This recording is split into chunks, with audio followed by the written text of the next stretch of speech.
What's up fam, welcome back to my channel. It is Waetford Wednesdays. So I thought I would sit down with you guys, have a bit of a chat about music. I never really just sort of like sit down and talk about music solely, so I thought I would sit down and yeah, so I'm going to be answering just a couple of those questions. It's going to be a quick video, just so you guys can have a little bit of an insight as to what I've been doing and how the creation process behind the music is brought about and sort of what we do as artists and what who I am as an artist. Pretty weird to be honest, but alright, I'm gonna get into the questions. I'm just gonna read them off my phone because I've got them on my phone. Bro, some of the girls on TikTok are insane, bro. What are you doing? Come, we're a beautiful country. We have beautiful people. Right, and I'm just like, mate. We are patient. You need to relax. Get back they told me to gentle, very loving people. Come to Australia. Also guys, I'm new on TikTok. Yeah, look, I just made a TikTok. Of course I had sex before, knowing I was fronting. I said I'm like a pro, baby. Knowing I was stunting. Like that vibe. You get that? You get it? Alright fam, are we ready? How's it going? How much time was invested into Lola?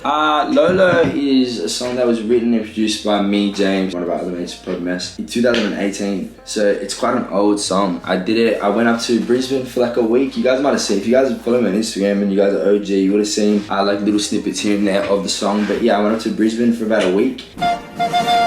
And we had a massive writing camp up there with a bunch of music. And Lola was actually on that camp. But at that time, it was sort of ahead of where I was at with my artistry. Sorry, not where I was at with my artistry, but where you guys were at with my artistry. Like I hadn't had music out, or I hadn't had like the opportunity to like express myself as that type of artist. So we put it on like the back burner. I was like, yeah, whatever, and then we moved on, we kept doing our thing, and I feel like now we got to a point where I have the ability and the creative control just to do it. So we did it, now the song's out, it's just out, it just is. But it was never like that for so long, and I worked so hard to try and get it to a point and get myself in a position where that was possible. Now it's possible. I feel like I should still be doing more, but like, I don't know if that makes any sense.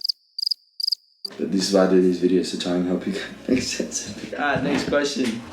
How do you come up with lyrics? That's a good question. So my process is pretty similar to a fair few people's process now that I know of, but like I usually start with instrumentation, so like a beat.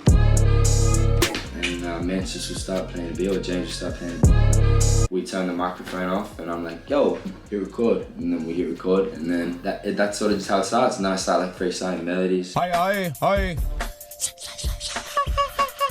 And then what I do is I like have like a subconscious lyrical concept in my mind, and then when I'm freestyling like the melodies on the mic, lyrics sort of like come naturally. And then what I do is I break those like sections up. So I do like a few full takes of the whole song, and then I break the section. I shouldn't really be giving away my process. Like this is a good process that I've spent like 10 years trying to find. I'm gonna stop it right there.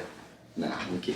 Yeah, then I break them up and like pick the best parts, and then write lyrics to the mumbles, and usually the mumbles already have like subconscious like words and stuff in there that makes it easier to write to. But that's my process. Alright, how long did it take you to finish writing it from the time you started it? So this song has had about 4 or 5 different versions. Over the time, I've sort of just like listened to it, revised it, rewritten it. Done the same thing, listened to it, revised it, rewritten it. But I think the last time that I wrote the final verse was in, I'm not sure, I was still living with my grandparents in Kelson, so it was a while ago.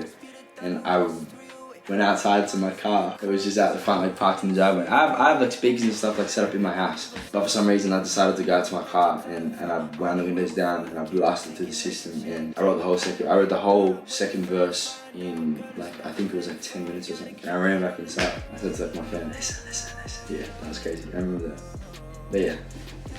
What inspired you to make this song? So I was, as I said, I was up in Brisbane working with James, and yeah, I can't remember, there was no obviously like the situation, but there was no, like I was trying to explain it, and I was like, the best way to explain it to James was like, I can't say that, but it was like a cock block, you know what I mean? Like when people try and like intervene within a relationship because of how it makes them feel. Like regardless of how the person within that relationship feels, they will intervene because of how it makes them feel and how they feel towards the situation, or what they believe is best for that person. You know what I mean? Like you know, you get those friends like, he's not good for you. Like don't do that, and like physically intervene. Get out of here with that, man. Get out.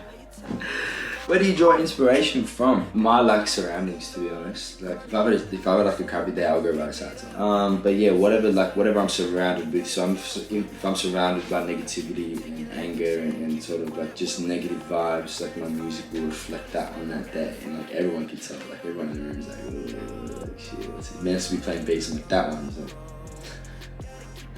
I find I make more real music and more just better music when everything that I'm talking about is real and is happening, because as songwriters and as artists, it's quite common for us to write and create scenarios and create stories based off truths. So like we'll go through a situation, but then for the process and for the purpose of the song, you stretch that and bend that to fit, you know what I mean? But then I always find that sometimes I get lost in a story, you know what I mean? So I always find that the music is 10 times better when it comes from a real place and it's 100%, you know, true and factual. But you'll be able to tell. I got a song coming out very soon. It's just straight to the point, but yeah.